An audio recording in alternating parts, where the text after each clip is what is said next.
Hello, everyone, and welcome back to Worlds 2022 in beautiful Mexico City. Now, 4 teams have already departed from the competition, but for 4 more, today's must-win series mean a final shot at glory and their next step towards the group stage. We're going to kick things off straight away here as we only got 15 minutes before our first 2 teams in Saigon Buffalo and Mad step on to the stage. I'm joined by Jat and Lyric here to break things down on the countdown. Gents, we've already made it to best of 5s. That's the beautiful thing about play-ins. We get to take this little, break between the best of ones in this group stage and the next one to see teams, go at each other in series play. Yeah, I mean, just great to see. And again, it feels like it went by so fast, already being at best of 5s. And, a lot of unexpected shenanigans and teams making it here. All right, well, so let's do a quick recap on the group stage and how things broke down. Key takeaways. Lyric, I'll start on the side of you.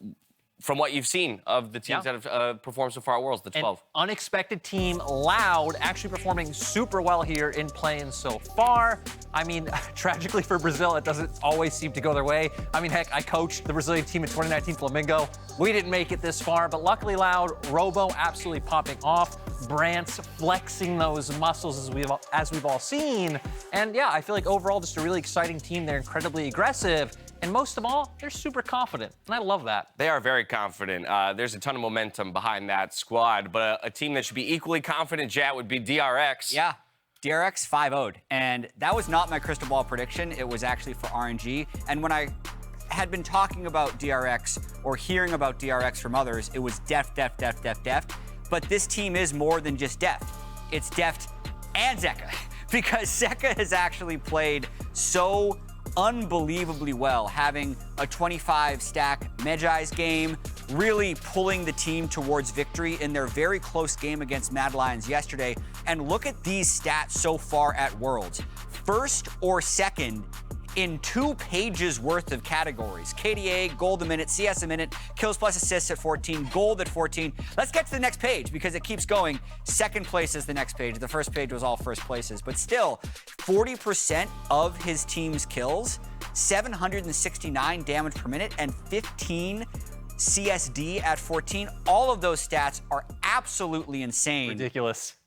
He has outperformed Deft. He has been the best player on this team in the play-in stage so far. He's been damn good so far in the group stages, doubling the roster size from 1 to 2 for DRX. They actually technically have 6 players. The best two-man team I've ever seen in my life. All right, well, as we kicked off the group stage, it's time for us now to recap our 90, 50, 10 predictions. Cue the music. We got to make the long walk to the telestrator, gents. Space. Here we go. Yeah.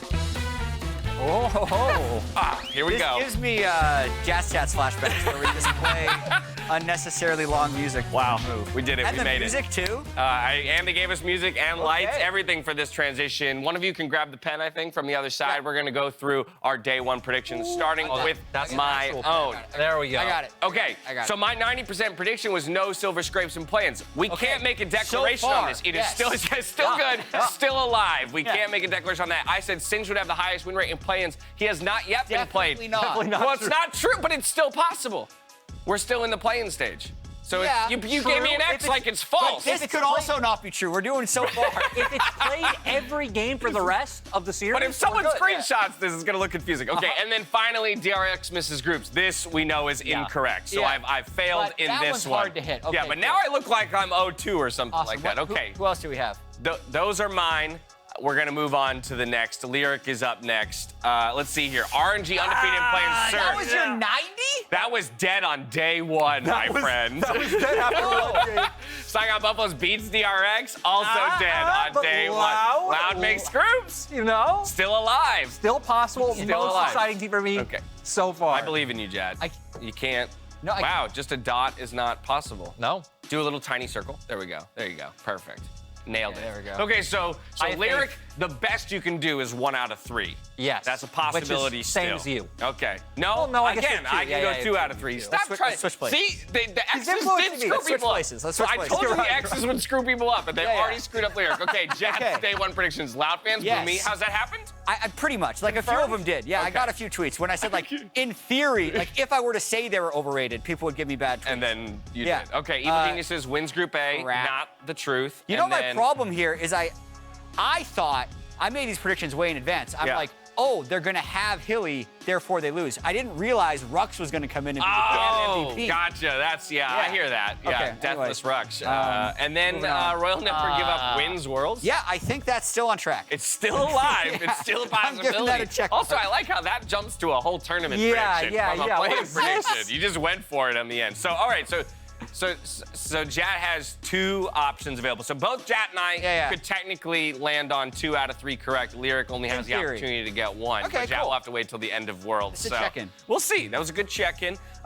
Next, though, let's take a look at our bracket. Exactly. Yeah. Get a sense of what our playoffs looks like here in the play-in stage. So important to note, the first 2 matches that will take place today are these elimination round matches. Mad Lions versus Saigon Buffalo to kick things off. Winner of that will move on to face EG. Loud versus Dead FM. Winner of that moves on to face Royal Never Give Up. And so I kind of want to work through. Okay. Obviously, this is going to tip our hat to predictions. Yeah. But which, I do which kind we of have want to talk difference about. of opinion on. Yeah, absolutely. I Yeah. think the thing about, let's start on the bottom side of the bracket, Okay. even though it's our second series of the day, because I think Yeah. this is the one that most people feel like, almost regardless of who makes it, You're it's going hard, against it's hard to vote RNG. against RNG, right? Yeah, yeah. He says they're winning Worlds, so. True. You know? We know what Camp Jat's in. So it does feel like it's almost irrelevant who gets here.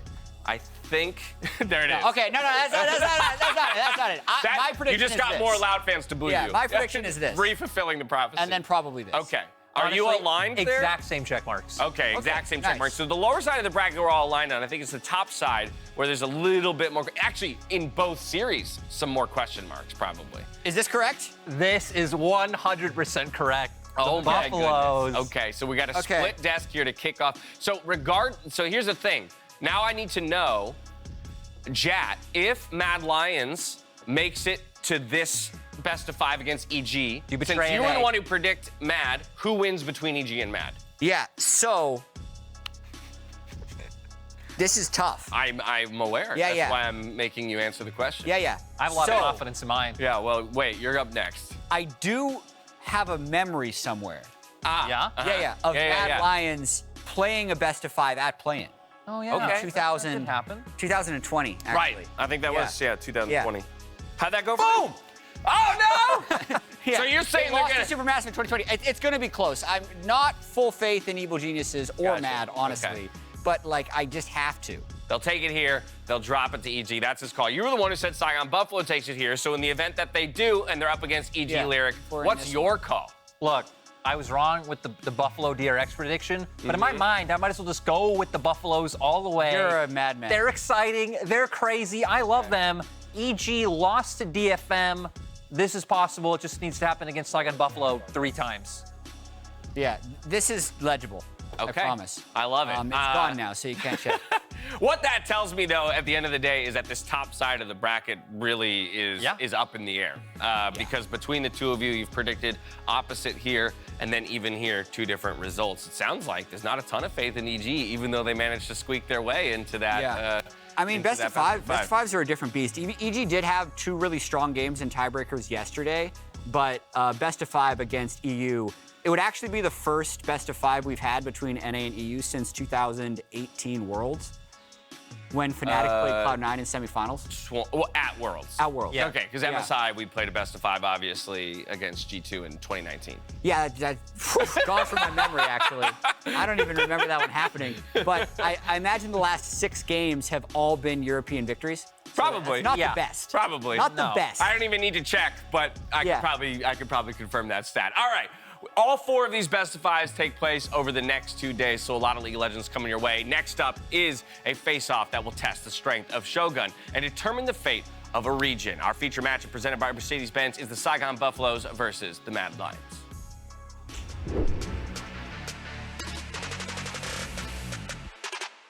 As we enter the knockout stage, everything is on the line in this featured matchup presented by Mercedes-Benz.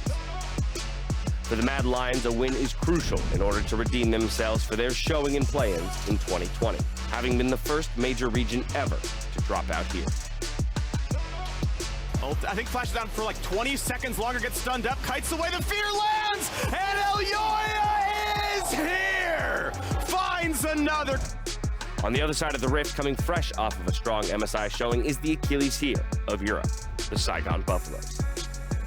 Being known for their relentless aggression, they want to show that the BCS region is not to be trifled with. And immediately there's no jungler. Immediately there's gonna be no mid laner. Chunk low, not quite dead. 5-man sleep. Isn't good enough. Riposte in. Huge time block, but they're diving. They've already got 5. How about the rest though? Can they kill Fiora? Yes, they can. The front line holds up. The Lion has drawn first blood in this clash, but this will only serve to fuel the rage of the Buffalo. Who will be the predator and who will be the prey?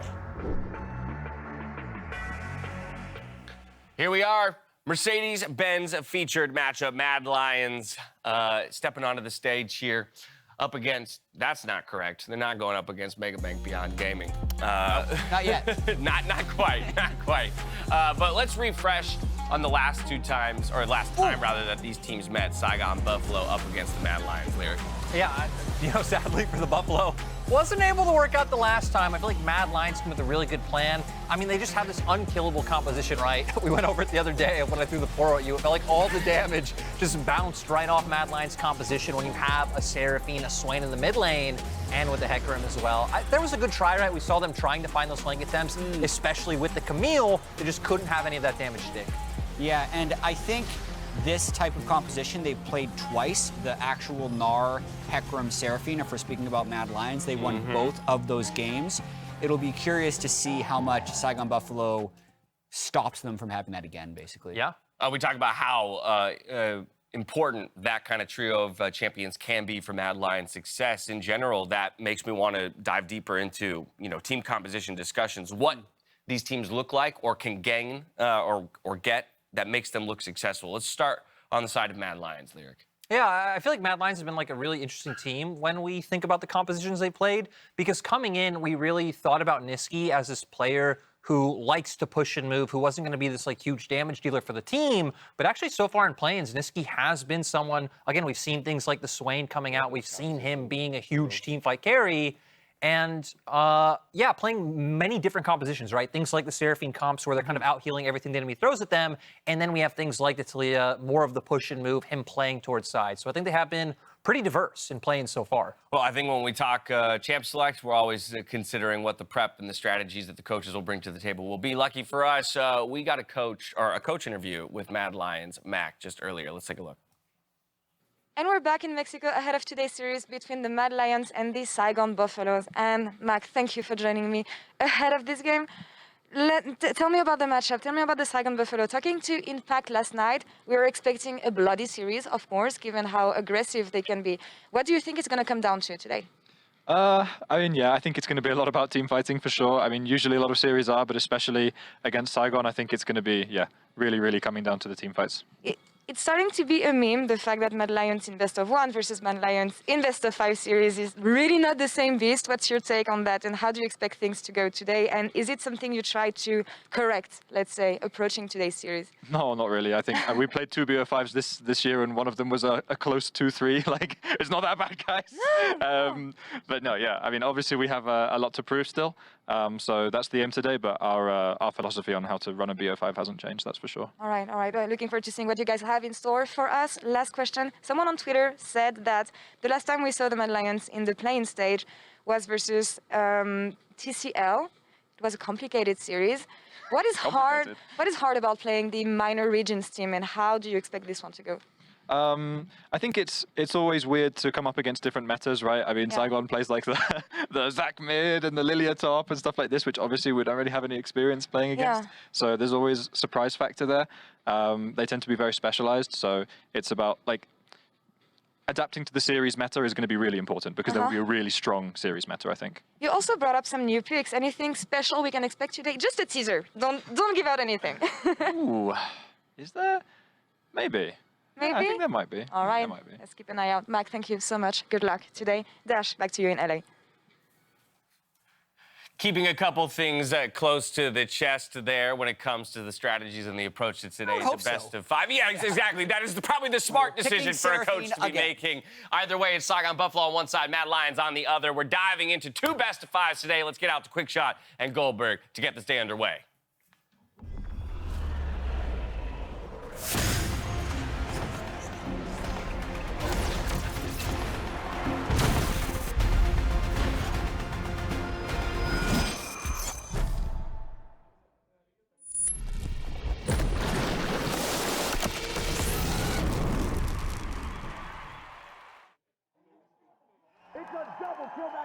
The Mad Lions roar to life!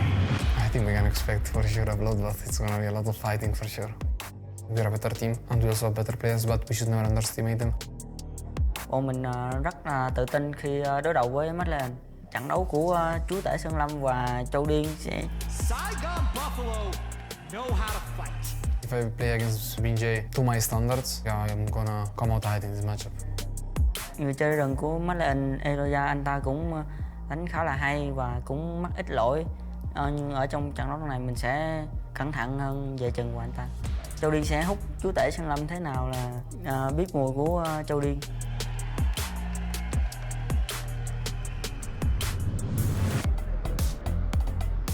지금 LJL에서 최고로 성적 낸 게 그룹 스테이지까지인데 거기서 좀 더 나아가서 좀 LJL에서 가장 높은 성적을 한번 이뤄서 좀. Bom, se a gente fosse para Nova York, eu levaria não só o nome da Loud para o mundo inteiro, mas para o Brasil. Esse era o nosso objetivo, estando aqui. Underneath the Nexus turrets, underneath the Nexus, Loud, take down DFM. 정말 저희 그 LJL에서 팬분들이 DFM이 LJL의 그 고점, 그 가장 높은 곳을 한번 찍어보는 그걸 기대하고 이렇게 봐주시는 게 정말 몸으로 느껴지는데 그 기대에 정말 보답하고 싶고 기대 많이 해주십시오. Então, DFM, já derrotamos vocês uma vez. Estão prontos para a próxima?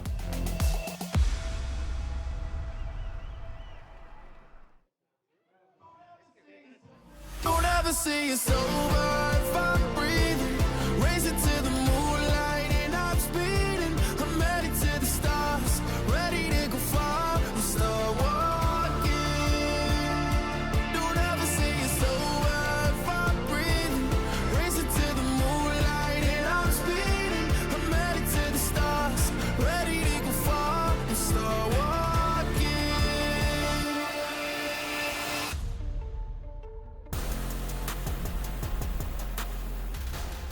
Welcome back to Worlds 2022. Good morning, good afternoon, good evening, wherever you are in the world. My name is Quickshot and I'm joined by the lovely Gulborg to bring you the Mad Lions. Okay, we're starting out funny in the production today. I see it. The bird's not even around.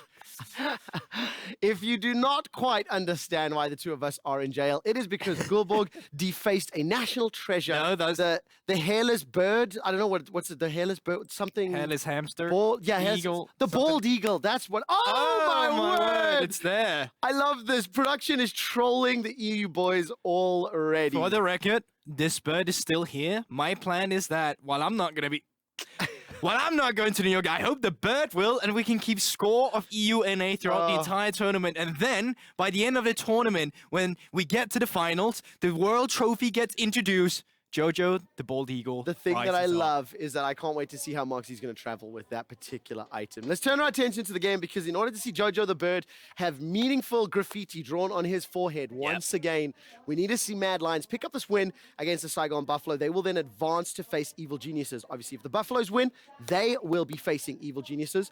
Just before we dive into picks and bans, remind me what happened the last time these two teams played. I know Mad Lions won.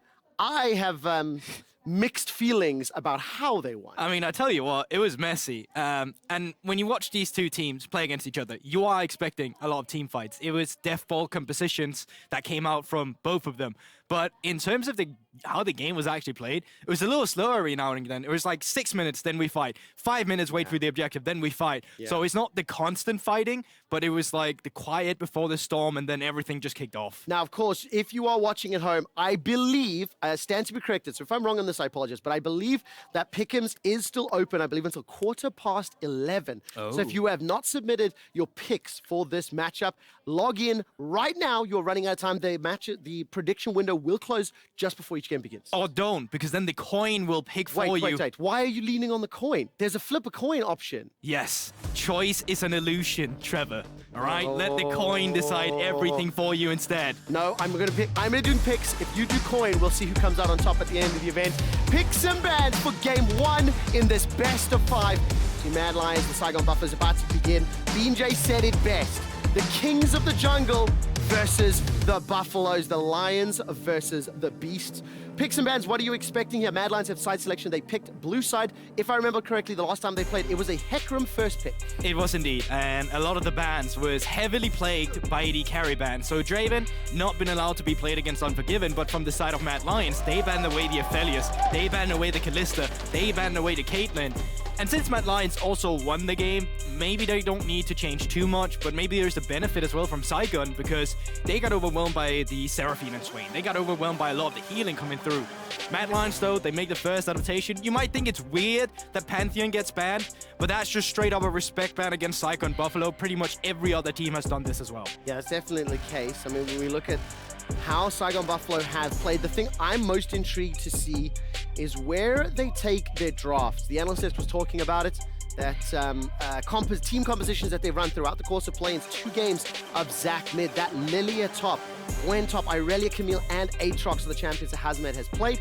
Poppy will be the 3rd and final ban for Mad Lions.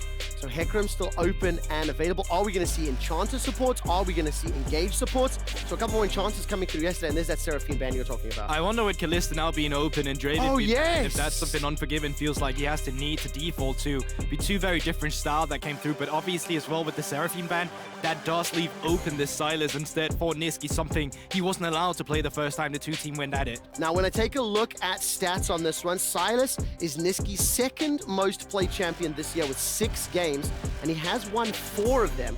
That Kalista, only 3 games played for Unforgiven if it comes through.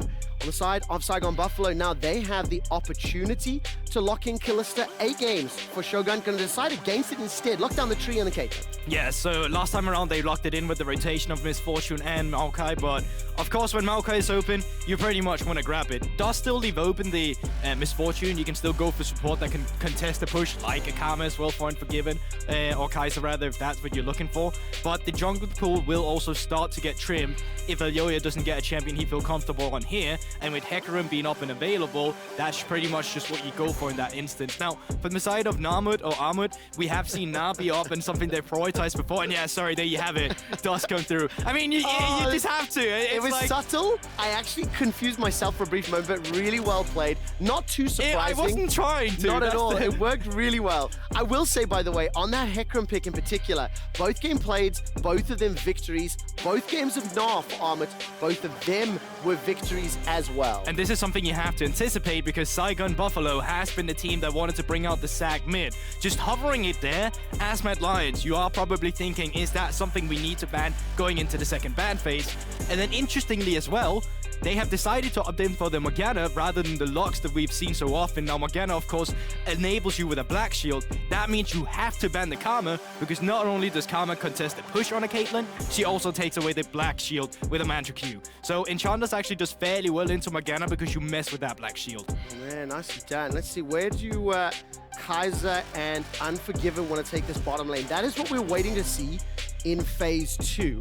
Taking their time on this next ban, and I think for the likes of Saigon Buffalo, once again seeing something different. This is a first-time Caitlyn, first-time Morgana at Worlds play-ins for Shogun and Taki. But when I take a look throughout the course of the year, I actually cannot see any Caitlyn games either here for Shogun, only 1 game for Morgana, so even different to what we've seen from their regional play. Most certainly, but I really rate the Morgana pick. Something that Kaiser has been showing up with exceptionally is the fact that he's been playing the engaged champions.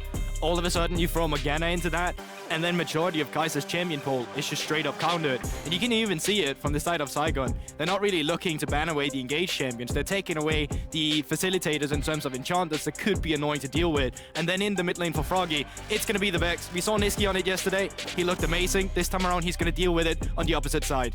What does this do for the rest of the composition? As we see, Taki needs to lock in our top laner for Hasmed, leaving it, despite the fact Gnar was first rotations. Are we looking for, like, with that time? I'm so curious to see what actually going to be the one that's going to contest the lane here, because I don't think there is anything that can contest the lane of a Caitlyn and Morgana that's currently up and available. I think that's why you see them go for the Tahm Kench here. Could still look for a Senna if you want to. Very easy to lock down though, but of course the Tahm Kench would be there to gobble you up. But AD carry options, Aphelios out of the way, Draven out of the way. You don't have too many long-range options, at least.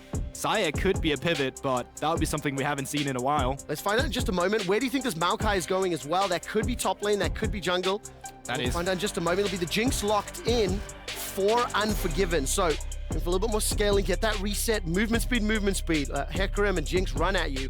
And Saigon Buffalo one last pick. Yeah, actually Sivir could have been a good pivot there as well, but Jinx as well with long range, some hyper carry to play for in the late game. So far, you don't have too much lockdown outside of the Maokai, but of course, Tahm Kench is there to be that cleansing effect. If you lock in the Gwen, that's great for side lane pressure. That's still, of course, good in a team fight, but it doesn't really help with locking down the Jinx. So lack of engage, most of it has to come through from the all-in that we'll currently see with Saigon Buffalo. From inside of Mad Lions, you have all-in potential, but also disengage, of course, with the Tahm Kench. But one thing is for certain, it's going to be very bot-heavy focus from inside of Saigon in the early game. Well, that's not a surprise. If there were a statement that you were to say, that would not catch me off guard. Saigon Buffalo playing around Shogun and Taki? No way. These are two players that this entire year have stolen the hearts and the laughter of everyone around the world. They did it in MSI and they've done it here at Worlds. They get down, they want to fight, and they want to scrap. This is the broadcast where we make the bold statement. That's it. As you can tell. That's what I like to see and hear. I'll give you another one. Mad Lions. Usually it's about that mid jungle. I know, bold to assume, but statement. I know. Will have to come through. Now the question is, how do Mad Lions handle their early game? I think throughout the course of the play-ins group stage, it is very fair to criticize and look at how Mad Lions approach their respective games. Definitely had some moments of weakness, definitely had some struggles. And I will say that when I locked in my Mad Lions pick on Pick'ems, 95% of you were along for the ride. 5% went for Saigon Buffalo. I don't know if that's a good omen or a bad one. I'm part of those 5%. The coin is. The Church of the has Coin. Spoken. But either way, Mad Lions, it's been interesting to watch them play because at times it's like, okay, this is looking super solid. You're just definitely going to close this one out cleanly. And then slowly but surely, mistake starts to happen. And it's like uncharacteristic. It's like overstaying. And when you're playing against a team like Saigon Buffalo, he'll try and contest you at pretty much every given moment. If you get overconfident and take a team fight that you think you win, but you don't, well, that's the game flipped on its head immediately. It's exactly how Mad Lions lost to DRX yesterday. Had significant advantage, went for that Baron play. Did not work out for them. And some dumbass cat in the bot lane. That too. Now let's talk a little bit about this early game. Obviously, Elyoya is on that Hecarim, and when we take a look at BJ playing the Maokai, I think, obviously, a lot of contests to be anticipated. Shogun and Taki, we know they like to play aggro. They've got a 2v2 that will have some advantages in the early stages. Where else should we be focusing, Goldborg? Well, we were so close, at least in the rune sets here in the beginning, to have full precision, the perfect coming through from Mad Lions. But in general, I think it's just going to be about these objectives that you don't necessarily have to focus on the roles too much from the get-go. If you take a look at the top lane, Gwen, of course, will be pushed in a little bit, but then after that, something to play for later when she picks up the first item. Mid lane as well, with Nisqy, if he's enabled on the map, same can be said for Froggy. They both have a facilitating playstyle, and the bot lane of Unforgiven and Kaiser are playing way more on the back foot, where Shogun and Taki, well, they're looking to be aggressive. And then after that, that's really just how they rotate the pressure around for the objectives. Okay, well, let's see who gets that early advantage. And just before any action breaks out, Taki and Shogun standing inside the bush. Dark Binding, somewhat anticipated, easily sidestep by Unforgiven. I want to just talk about Unforgiven and Shogun for a brief moment, because in terms of the damage share for their respective teams, when I look at Mad, it's pretty split between the carries. 24.4% for Armut, 27.7% for Nisqy. Maybe higher than expected, but still looking good. And Unforgiven's at 25%. Now I want to contrast that very quickly. Froggy with a couple Galio games, 23% of his team's damage. Shogun, 33%. So just like you talked about, Goldborg, all throughout the play-in stage, Shogun has been the tip of the spear as far as damage is concerned. Let's not forget that Froggy is playing a supportive role. Taki and Shogun, this time round, they've been bullied backwards. Level 2 for Unforgiven and Kaiser, they take advantage of it immediately. Yeah, great stuff from Unforgiven on Kaiser. Kaiser specifically, because as soon as the Dark Binding was down, he knew he could get aggressive despite being melee. Now, forced to flash though. That was almost a straight line, that flash. I was about to yell at. Kaiser gets out by the skin of his teeth. Summon spells traded 2 for 1 on the side of Saigon Buffalo. Yeah, so now lane goes back to the way it kind of was supposed to go. Mad Lions, they had a window where they almost got a kill on Taki, together with the CC chained up with the Flame Chompers. But after that, it is still Caitlyn, Morgana. You get hit by one binding, you pretty much die, and even more so now that Kaiser doesn't have the heal available. Elyoya has path down here as well, so has BJ. potentially to secure his bot lane to get the crash in. Then you can get aggressive, see if you want to get a ward on enemy Raptors, get the intel. Elyoya, though, has to be careful if they overcommit. It's a big wave they might be fighting into. And now seeing the Scryers bloom, they should have the intel. Remember, there's no flash available for Taki's Morgana. Elyoya steps forward, gets pinged out, immediately backs away. Top lane playing out exactly as expected. Gulborg, Armut pushes in early. Hasmed, snip, snip, snip, ghosts up, chases forward. Hyper proc for Armut, 150 HP, continuing to get away. Underneath the tower, Hasmed stays just out of range, takes one shot, correction, and backs out. Armut, bold, holding on to that flash. Oh, most certainly. I would have seen most people flash out of that situation. Armut, though, apparently knows the limit. Ice filled, or rather veins filled with ice. Here comes that Raptor invade I talked about with the bot lane probably also have, but BJ... Ooh, takes a tongue lick slashing, but Nisqy and Elyoya not going to chase. I like the idea of ice filled with veins. That's a much more gruesome visualization. Yeah, well, we are getting close to October if you want to have some Halloween inspiration for that one. That's it. Dress yourself up as an ice cube with some veins in it. I will say, I want to have a little bit of fun with this bottom lane duo because there's so many traps. Once Shogun starts putting a couple of points into that little snap trap, I want to look at Flame Chompers versus Snap Trap. I think there's a little mini game that can be played by both of these bot lanes to try and gain control. Before that, though, we're going to rock out on some Guitar Hero Hecarim, looking for a devastating charge into the back of Froggy. Yeah, so could potentially be forced to... Ooh! Flash. And BJ as well making his way down towards the bot lane. He can straight up just walk into the lane and force Unforgiven away, especially when he sees Elyoya up here. Devastating charges available. Froggy flashes over the wall. Elyoya's going to be happy with that one. So, Hasmed able to push back Armut in the top lane. In the middle lane, Elyoya replies. And in the bottom lane, there's a 10 CS difference already. A plate has been secured already. And I think the Caitlyn Morgana taking a lead in the early stages of the game, that's not going to surprise anyone. No, I mean, the game plan, as always, with the Caitlyn Morgana is choke out your lane opponents, pick up plates for yourself, get the plates, move on to a different lane, move up to Herald, and then you keep rotating this Caitlyn around the board, and wherever she goes, you kind of just pick up the plating. That's the ideal situation with it. Let's find out how well they move their players around the map. Taking a quick look throughout some of the early stats. I mean, for Saigon Buffalo, 60% of the games, they get first blood. When I look at Mad Lions, it's the same, actually. So, out of the respective 5 games. Right now, no kills secured. 600 gold advantage for Saigon Buffalo. Junglers level 4 apiece. Mid lane is getting close to level 6. So we've had a lot of trading. No kills secured. One thing I remember from cooldown yesterday, Mad Lions have nearly 3 times the amount of kills per game that we've seen from Saigon Buffalo. They've shown a little bit more temperament this time around as Elyoya is making his way top. Now, there's, of course, a few points of attack you can still go for here. Top lane, Hasmed had, now it's pushing in, had a slow push before earlier, and he did not have the Ghost, which of course could be a point of attack for Elyoya. The second one is in the mid lane where Froggy no longer have the flash, so for Elyoya, getting that level 6 would be crucial. Jumps in here though. All right, devastating charges unavailable, knocked back onto Hasmed. Remember, no Ghost, no flash, locked inside the minion wave. First blood, Mad Lions. Not done yet though, as a target in the bottom lane for Kaiser. So many kills available to him, and BJ won't be able to do more, but that first kill claws it back, and it is secured by Elyoya. Yeah, and that's a big wave that Hasmed is going to be missing out on there. Armut got the push, he got level 6 beforehand, and that allowed him to get in. Oh, Nisqy jumping forward, he's hijacked away that Shadow Surge, waiting to see if he pulls the trigger. Froggy's down below 50%, but under the tower. And immediately, Nisqy again hits that level, goes aggressive. It's also just the fact that they don't have the intel right now where the BJ could be on the map. The vision's just not there to facilitate it. They're going to scout around now, see whatever vision they can with. But look at the map right here. Like, good credit to Saigon Buffaloes. 2 pink wards here, and Mad Lions haven't even spotted them yet. And very important as well, Elyoya as well as Nisqy mid-jungle. I know it's come to be expected from this team, but the first gank that successfully got the flash from Elyoya was in the mid lane. We saw there a little bit of pressure. The Scuttle Crab was secured by Elyoya. I believe that pink in the river's just been cleared out, and on the mini-map, Elyoya is doing the same thing now in the jungle. So both of those wards now cleared. Elyoya are going to be very happy with that. Top side of the map going in favor of Mad, bottom side of the map going in favor of the Buffaloes. Yeah, and I wonder how Mad Lions are going to be playing around with their timings now, because for the side of Saigon, they're just going to keep the pressure going on the bot side, but Mad Lions have kind of displayed they're not really looking to bail them out. They're looking to attack elsewhere. So I imagine as soon as Elyoya get that level 6, they want to try and abuse the fact that Froggy's flash is still down. And if you can get a mid lane kill, then afterwards you can bridge the priority down towards bot side. BJ still looking. Elyoya, level 6, advantage. Ooh, Onslaught Shadows available. No Nature's Grasp. Fight for those rocks.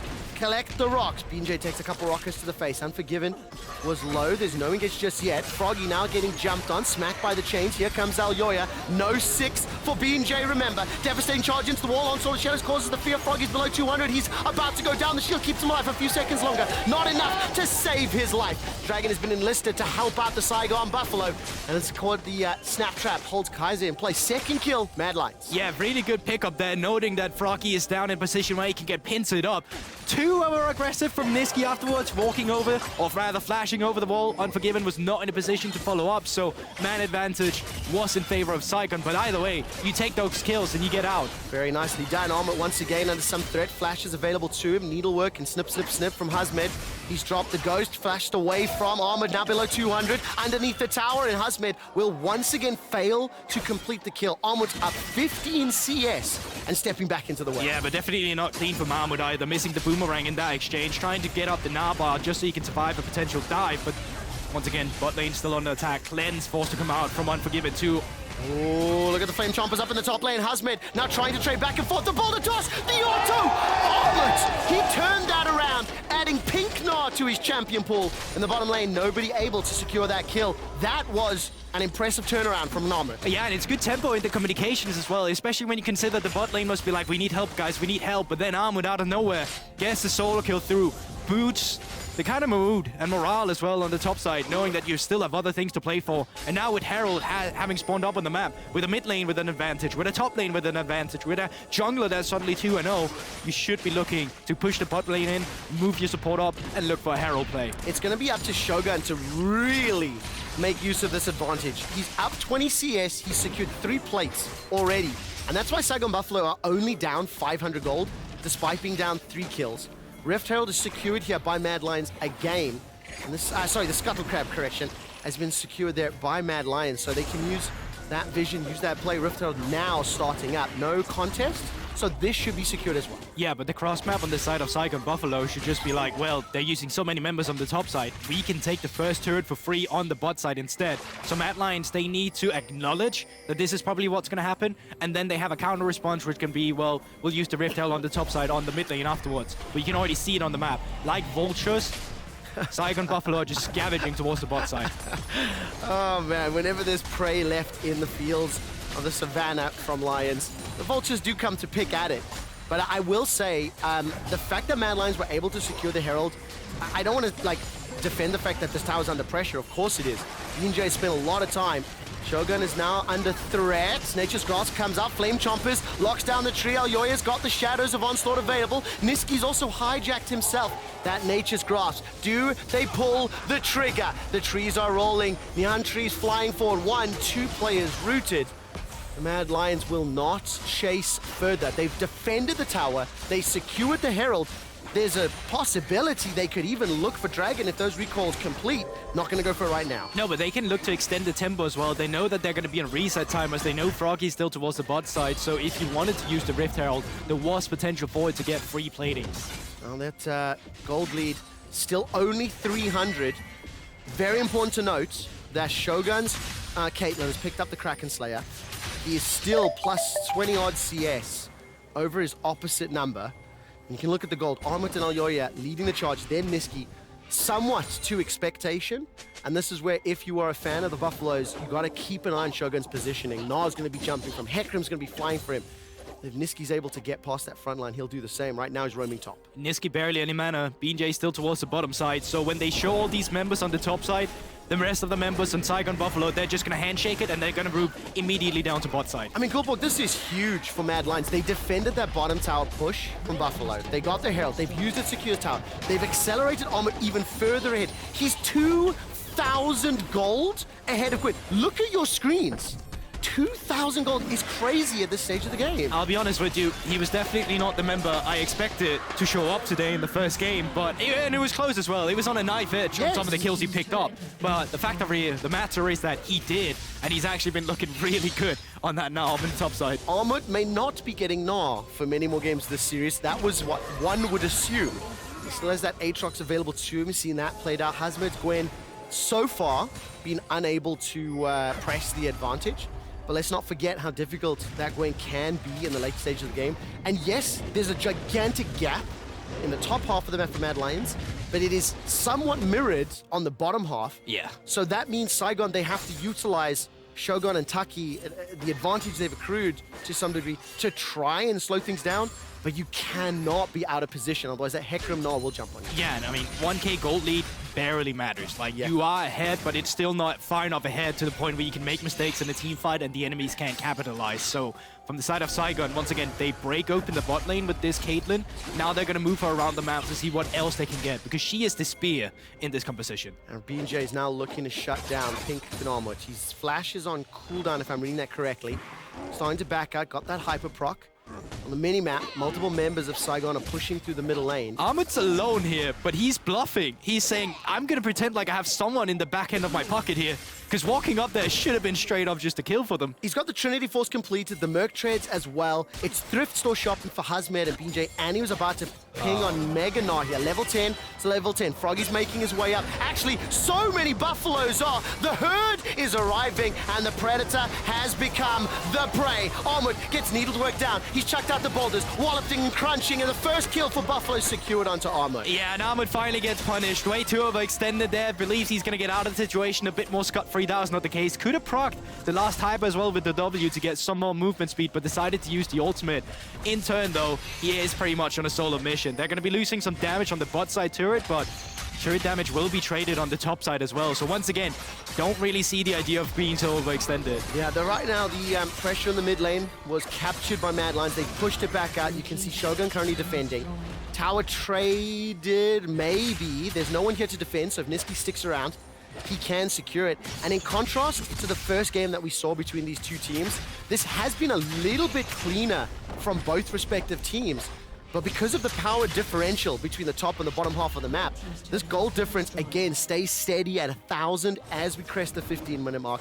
2 towers apiece, second dragon spawning in 2 minutes. So, Goldberg, let's keep our eyes on vision setup, and if either of these teams is going to make a play to secure that. And I actually really like for Mad Lions that the game is so slow for them, because I think one of the weaknesses that Mad has, well, it's clearly also a strength. This is a team that really wants to be proactive. They want to be the team that makes the play. They want to be the team that dictate the pace of the early game. The problem for them is when they meet a team that want to dictate the pace just as much as they do, they try to one-up them. They try to play faster. And when they try to play faster, it gets messy.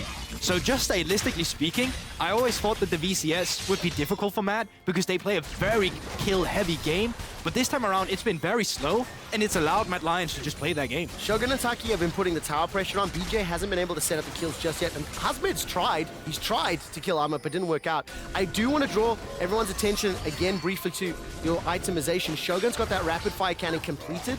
Just a moment ago, Unforgiven finished his Kraken Slayer, and this could be a 4v4 as 2 members of Mad Lions flanking each side of the Buffalo. Elyoya's coming in from behind. Gulbo, do you reckon he goes for the engage? Oh, you can certainly look for it right here. They're going to get pincered. Armut almost Mega. Mega Gnar. The trap is available. Mad Lions, do they pull the trigger? Holding onto it for now. Nature's Grasp was hijacked away.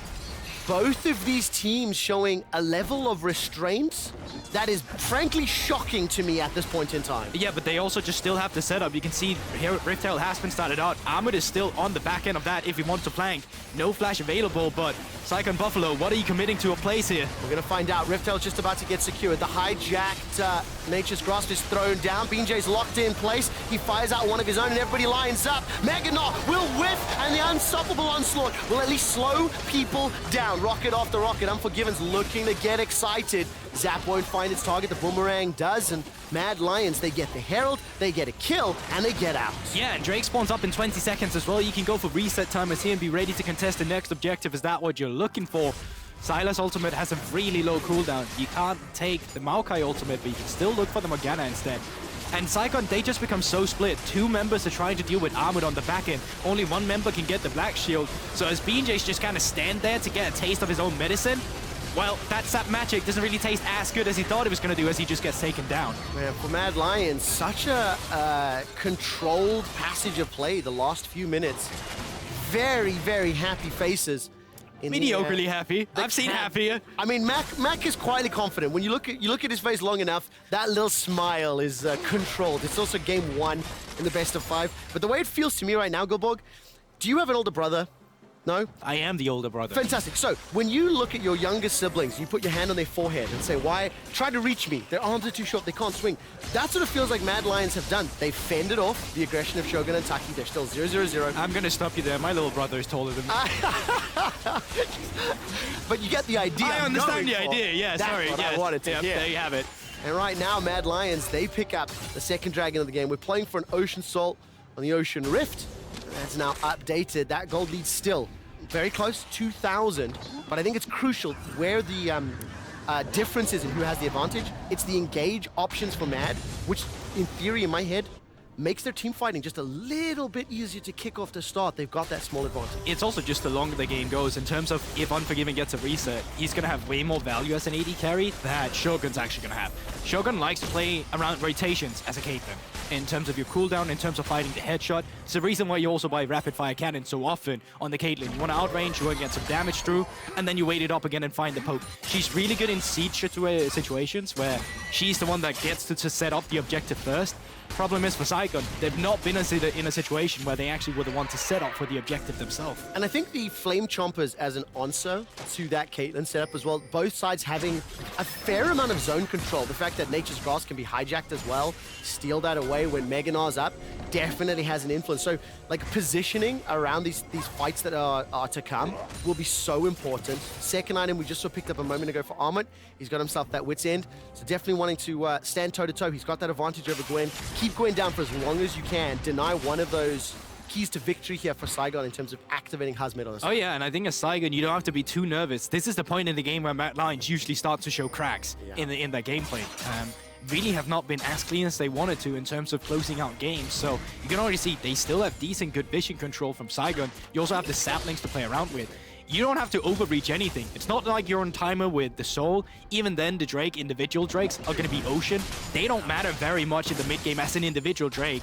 More like really good for laning phase if you get the first one. Now, of course, for the Mad Lions, and a little bit of hopium on my side. Oh, yeah? This is a little bit more of what I think we saw yesterday against DRX in terms of the level of control. And how did that go? In comparison to the previous 4 games. So, for the first 20 minutes, if you look at the 6 games that Mad Lions have now played, this is on the back end of their group stage. Starting strong, starting clean. A 5-man stack here from the Mad Lions, plus the Rift Tail. Teleport is being channeled, and Hasmed's making his way. He's held on to that cooldown. Once again, that hijack Maokai ult is thrown down. Nisqy needs to be careful of the snap trap. Sidesteps at Elyoya's devastating charge is lined up. And just the threat alone, the zone control, allows Mad to pick up that tower with the use of the Rift. I mean, the Maokai ultimate is so broken. Yes. The problem that Saigon is facing right now is that it's more broken on Nisqy than it is on BJ. Black Shield can only get utilized on one person. This time around, it was BJ who got the Black Shield. Who did that leave anyone out to dry? Shogun, forced to cleanse away. BJ, then again, getting picked apart by the rest of the CC following up. Mad Lions barely have to do anything. And you just wait till that Maokai ultimate is available for you. And Gulborg, if everybody lines up, one in a line straight behind a target so they don't get rooted, well, then you're a fantastic target for a Gnar or a Hecarim. So there's a lot of great synergies in the engage tool. But also just the way that it's actually sent out here by Nisqy, because exactly as to what you say right here, if they all stand against the wall there, they're going to get absolutely demolished afterwards. It's such a good angle to just zone people down away from the turret. Very elegantly done. This will extend Mad Lions' gold lead to something that's, I think, more meaningful. 3,000 gold at the 21-minute mark. They've got 3 towers to 2. More importantly, the flow of the game has been dictated by Mad Lions. It's Elyoya's ganks and movement around the map, plus Armut's ability to fend off Hasmed in the early game that truly has allowed them to get to this point. And that Jinx, despite still being down 30 CS, has got the second item completed, is now moving into the phase of the game where you start to prefer Jinx in these next 10-15 minutes than you do a Caitlyn. Oh yeah, 100%. Oh, I mean, I already prefer it now. Even with an item behind, I'm not gonna lie to you, just because of what's built around it. The fact that even if they get the great pickup from Saigon Buffalo, if they get on towards Unforgiven, well, Kaiser's just gonna be there to gobble him up immediately. Okay, so Gulborg, let's turn our perspective to that of the Saigon Buffalo. They have been pushed around, but they have managed to pick up cross maps. They have managed to pick up a kill of their own. How do they claw back control from Mad Lions? Well, it's once again about finding these pickup and vision pockets. You can even see it now. Mad Lions, they're playing a 1-3-1. Usually we don't see teams try to go for this too much because there is the risk that you'll get picked apart. And that risk is, of course, in the mid lane as well here, where you can see 4 members against the 3. Nisqy now, after having pushed in bot lane, would then move into the mid lane. But as Armut is pushing up the top side, they'll have to respond to the pressure at some point from Saigon Buffalo. And you have to wait as Mad Lion. You cannot go forward in the mid lane before someone stops Armut. And if they don't, that's great. You just get a turret for yourself. I mean, were Buffaloes hunting there? It looked to me like they were trying to set up a death bush. No response top, so Armut keeps pushing. Exposed inhibitor. There's nobody back there, so the tower's dropping before this dragon will even drop. Mad Lions will steal the red buff away, and now that is an open inhibitor for Mad Lions. And just like I said with Mad Lions, that, you know, Saigon Buffalo don't have to be worried about them picking up the Drakes because it's not going to do too much. Well, it's the exact same thing. This Ocean Drake isolated in terms of playing against the composition of Mad Lions right now, it's useless. It doesn't do anything. So Mad Lions, they'll happily get 2 turrets for themselves, open up a pathway to the topside inhibitor, and get control around the Baron area. Starting up the Baron here might be a little over-aggressive, but so far it's working out for them, and Saigon, they're not actually checking. There's no movement yet. Taki finally stepping forward. Stepping will reveal 4,000, 3,000, 2,000. Dark Binding's not going to be enough, and Mad Lions just sneak away the Baron. They managed to expose the inhibitor top. They extend the gold lead to 6,000, and this is a Mad Lions performance we have not yet seen. Crucially, though, we are still in that phase of the game where some bold calls have been made that have been punished by Mad, so they still have to play at this level of control to close out game 1. Yeah, but let's be real. This game has been so clean for Mad Lions. Like, unbelievably clean to the point where it just looks like them demolishing Saigon right now.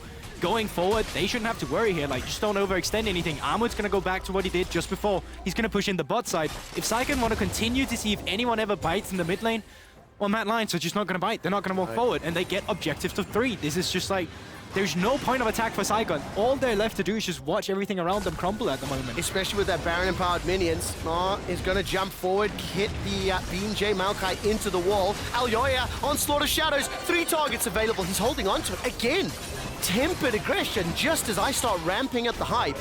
Mad Lions, they're playing the map. Look in the middle lane. Nisqy is escorting those minions forward. Focus Saigon Buffalo down, chunk them out, take the objectives. You win the game through killing the Nexus. You don't need to over-chase for fights, and this is what's happening. 2 more towers go ball. Yeah, and even then, Froggy forced to use the flash with Armut just jumping forward. He's really feeling himself in this series, and they're going to continue. Bot lane wave will collapse, mid lane wave coming up through. Elyoya's going to back up Nisqy as well at the same time, and once again, Saigon, they're just watching everything around them crumble. Armut's about to go Mega Knot once more, gets the knockback. There's the chase in from Shadow Surge, but there's simply not enough follow-up, not enough damage.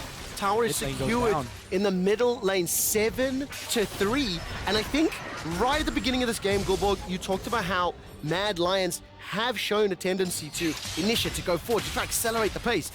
This is calm and controlled aggression. Maybe aware and realizing, don't get down into the level of Saigon Buffalo, don't fight them at their game, because they might just be better at it. This is a team that really wants to add a 1 best of 5 to their resume, at least coming out from this first game that we see. They're not taking any chances, as you're saying. And you're laughing, but I mean, it's true no, from the way that they're playing. True. It is 100% true. It's just, I love the fact that Law spoke to Mac about it just before the interview. And you heard Mac say, yeah, we had like a 2-3 BO5. It's not that bad. Those words tell you a lot between the lines of how he's feeling. But this is a statement opening game. Mad Lions still need to pick up 3 to advance to face down Evil Geniuses tomorrow. That final spot in the group stage. As it stands, they also need to knock over the Nexus, but it's minute 50 until Dragon. 10 seconds before the Red Bull Baron power play times out, plus 2,500 gold. But more important is just the way that they are moving around the map, the way that Armut and Elyoya, I think, are combining on the initiation, but backed up by Nisqy has been great. Kaiser will use that Devour, will just get rooted up. Shadow Surge forward. Kaiser's going low. The Abyssal Dive, not enough. Takes him out. Onslaught of Shadows has been used. Teleport forward. Nisqy has stolen the grass. 2 members stunned by Nisqy once. More armor, rather, against the wall. Now Elyoya's taken out. Hasmed's got himself a kill. They've done Unforgiven damage, and the resets get excited, but it's simply not enough. Shogun stays alive until he's facing down Armut. And Nisqy, 1 member remaining. And the Saigon Buffaloes are about to get aced. Mad Lions win the fight, but that looked close. That looks so close. I just thought the Mad Lions were about to turn it around, but Nisqy shows off huge, comes in with a teleport, finds himself a triple kill, still a wave to push on the bot side if he wants to open up that inhibitor turret. So despite this looking so good for Saigon Buffalo, they still don't manage to close out the deal. Fortunately for them though, this is probably not going to be the end of the game, and they pick up some crucial gold in terms of getting that Caitlyn to the 4-item power spike. Right now, the inhibitor's just about to fall, rooting BJ down in place, stepping forward to the Kingslayer and chucking those chains out. Taki's socks, shackles, has been hijacked away, rooted up under the tower. Nisqy continues to push forward. That's heals! Keep him alive! But not long enough. It's a 2-for-1 as Armut will look for the second inhibitor as well. They're not going to find it just yet. The minions will be feared up. A couple more autos. Armut's thinking about it, looking for it, and will back away. Yeah, and just before that, Nisqy was 0-0-3 on the Sylas. This time around, though, after just that 2-minute skirmish, he's 4-1-4, suddenly feeling himself, wanting some action in this game. All right, there we go. With some backup from Kaiser and Elyoya. Second inhibitor, third inhibitor correction will fall. Top lane was taken down. Double supers will start pouring into Saigon Buffalo's base. Now, in my head, if you're in the Buffalo camp, you start thinking a little bit about this next game. It is going to be so incredibly difficult to come back. Saigon Buffalo will have side selection, and it is a long BO5. I will give you one win condition, and that is when Caitlyn reached those 4 items. Like, you got the Lord Dominic's Regard. You will pick up an Infinity Edge. You will have crits and some armor damage to actually shred through these carries and front lines that you have from the side of Mad Lions. The big problem that Shogun is facing is that his front line gets blown up before he gets to play the game all the time. But if they can find a fight like they did before where one member will extend and they get the tempo first to make it a 4 versus 5, that could be what they're looking for. You're going to need to hit a couple times though, because that gold lead is now 7,000. They've got so many supers to deal with. So if Mad Lions use the mini-map to their advantage, they can look to set up another Baron. Baron-empowered double supers could be all they need to finish the game, but Baron could also be what Saigon Buffalo need to stall this out and claw back the deficit. That spawns in 10 seconds. Mad Lions just picked up their second dragon, and I think I want to give some credit again to just how the map has been played, how Mad have moved around their resources. Yeah, I'll give you one point where they can actually find a way to win this game, and that if Mad Lions or Elyoya get too over-aggressive. Because Elyoya currently does not have any armor whatsoever. So this Caitlyn is actually going to hurt like a truck against him if he overextends. I mean, right now, Saigon Buffalo, they were looking for their engage. Pop down the movement speed from Taki. Weren't able to find the target. Bottom lane has got supers inside the base. So does the top. And as soon as they cross the steps, Mad Lions back away. There is no way for the Buffaloes to contest or challenge this. They will be far too late. This will be the second Baron for Mad Lions at 30 minutes. Now they just gotta play it slow and steady. If they get caught out in those choke points, maybe there's a way there for Saigon, but they're looking for a small misstep, looking for that numbers advantage, just like what I was talking about. Yeah, but this is where it's so you won't find it now, because the map is not going to be open for you. There's 2 double super minions coming through from every single lane. Baroned up super minions at the same time. You have to look for a miracle. BJ has to find some sort of flash engage on a target that's going to be available to him. But once again, the thorn in the side there will be the Tahm Kench, which is a really intelligent pickup against this team composition. Let's follow Nisqy, see what he will steal away from Saigon Buffalo. If BJ steps all the way forward, I mean, that's Soul Shackles. Nature's Grasp has been used exquisitely once again. Available. Nisqy looking to set up the angle as Armut is just using all of his kit in Gnar to take down Hasmed. He's forced away. Nature's Grasp goes out. Nexus turret. Number 1 will drop. They're traded back and forth. Nisqy's cooldown on his ultimate, 50%. Will be able to hijack yet another. Boulder Toss tags out Buffalo, and Buffalo are trying to defend, but they are being overwhelmed. Yeah, they most certainly are. You can even see your ultimate's getting thrown up, but nothing's connected from the side of Mad Lions, though. They're getting the play in now. Desperation. Hasmed is going all the way forward with their hallowed miss. Kaiser forced to flash to safety. That's a 1-for-2 trade. No Gwen, no Vex, no Maokai. Saigon Buffaloes are being eaten alive inside their base, and the Mad Lions will strike first in this best of 5.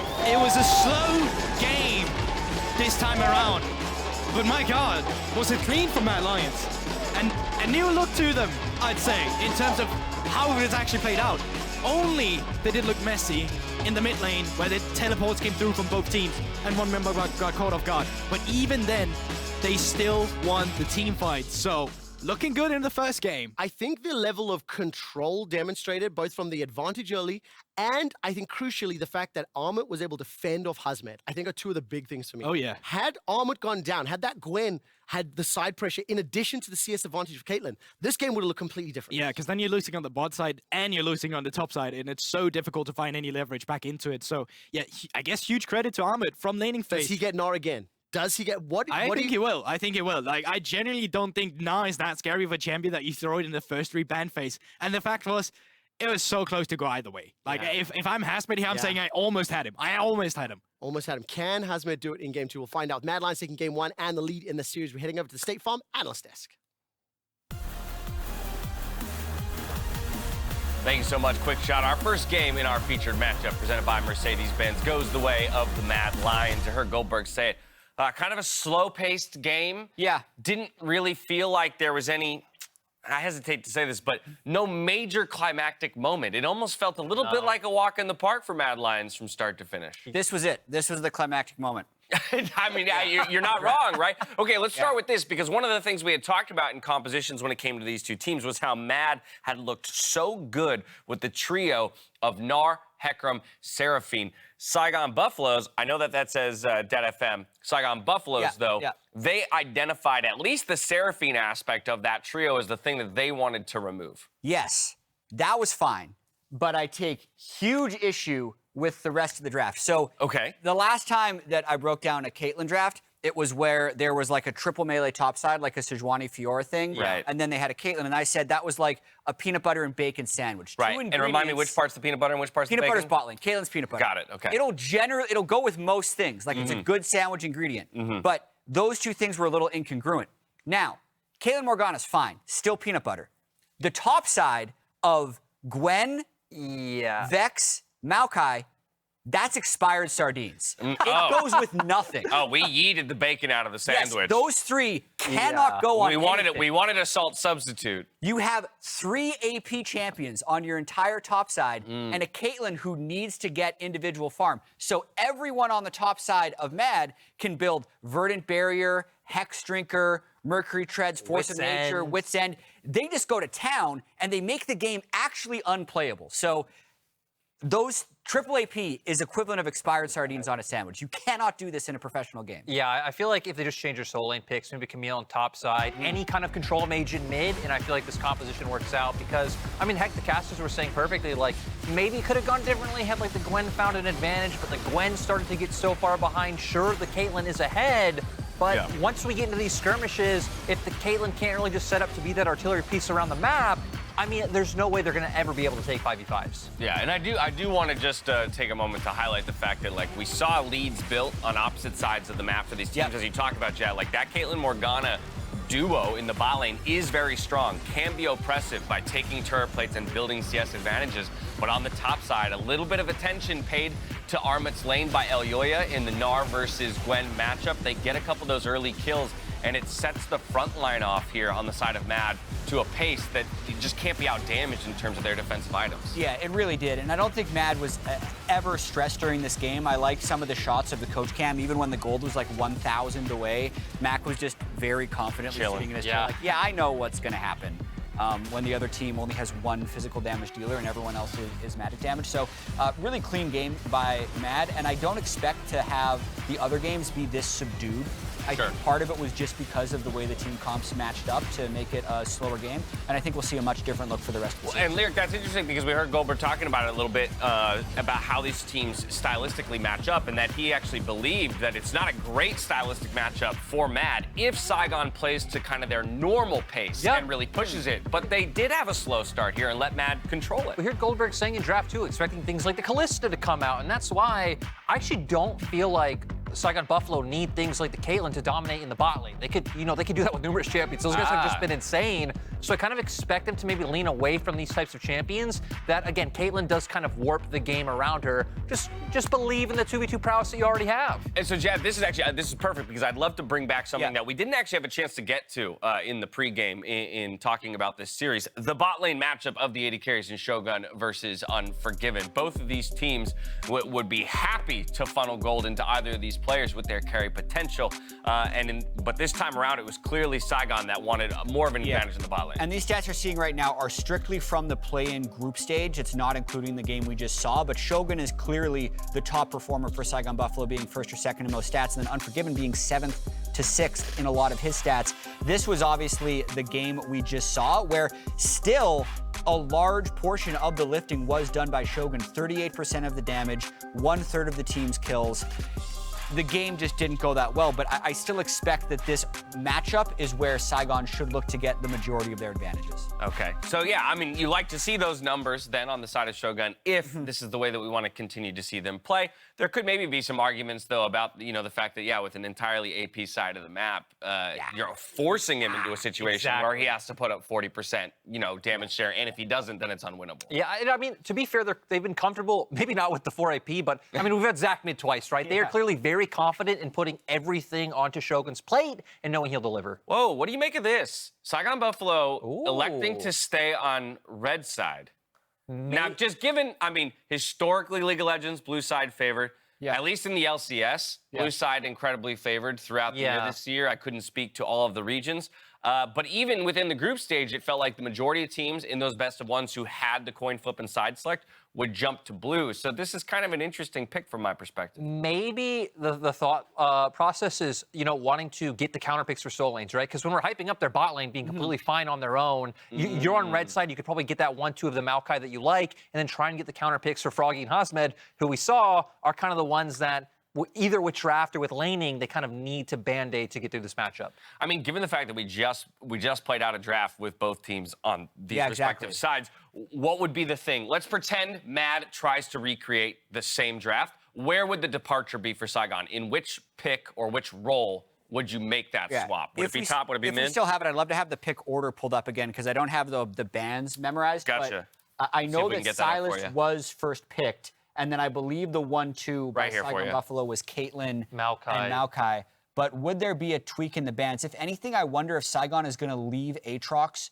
up and then dare Mad to first pick it, because that could leave over a Sylas. It could also mean they're maybe fine matching Gnar with Aatrox. Then they can still run like a Maokai jungle, an AP mid with another Caitlyn if they want to. I think if anything, Neil as well. If anything, I think the Aatrox would stay up and they'd dare Mad to first pick it. That would be the one tweak I'd make if I was Saigon Buffalo. All right, some thoughts for us on the side of Saigon Buffalo. After their games yesterday, we got a chance to catch up with Elyoya about his experience at Worlds so far and his perspective on the series versus Saigon Buffalo. Check it out. I think even though we were ahead, they still had many win conditions because their combo in late game was much better. They did well playing with the vision.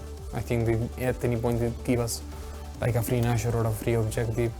So yeah, I think they just did a good job of not giving us free vision for the Nashor. So I think Velvet, you wanna look also for early action. This champion is really strong in early game, and you wanna snowball the game as fast as you can. I think if you can get ahead with this champion, it's really annoying to deal against. 20 seconds longer, gets stunned up, kites away, the fear lands, and Elyoya is here! I'm pretty confident coming into this match. I mean, I just hope it's a bloodbath. I just hope there is much fun for everyone watching. I really want to say thank you because so far this experience has been amazing. And a big part of it has been knowing the people that support me and just being supported by so many people. So thank you so much for everything. He said he hopes it's a bloodbath. I'm kind of hoping game 2 is a little bit more of a bloodbath than game 1 was. It will be. I mean, again, you're a Mad Lions fan. You're very happy with the way that game 1 played out because they didn't do anything more than necessary, right? They kind of just played exactly to the way they needed to in order to get a clean win. They didn't need to show any picks. They didn't need to do any crazy shenanigans in regards to like crazy jungle paths or anything along those lines. So I feel like Mad Lions are feeling incredibly happy about how this one went. And I just also love that Elyoya wants the bloodbath. Yeah. And that's what these VCS teams are known for. I guarantee you this, if you were to pick the Belveth, there would probably be a little bit more of a bloodbath than, let's say, the Hecarim this time around. He was over 100 CS up on the Belveth and then lost the game. So it's going to be a tricky one to come back for because it's like, I did everything I possibly could. Maybe a better teamfight champion. Definitely. Well, we have a lot of questions about how Saigon Buffalo is going to change their strategy, sticking to the red side, which indicates to me they feel like they have the answer. Now, check out Saigon Buffalo's pick, Take Over, featuring Jeremy McKinnon, Henry, and Max, as the song that represents their playstyle on the official LoL playlist on Spotify. Take a listen, and we'll see you back here for game number 2 right after the break.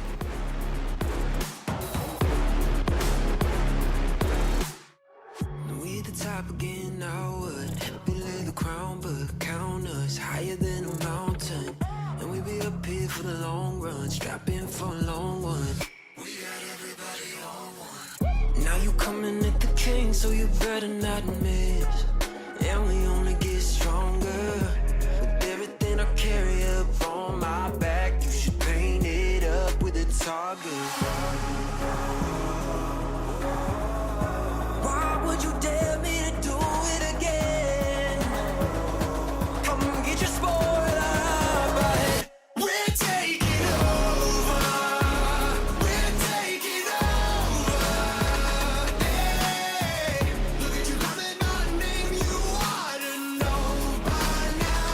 We're taking over. We're taking over. Hey, maybe you wonder what your future's gonna be, but I got it all locked up.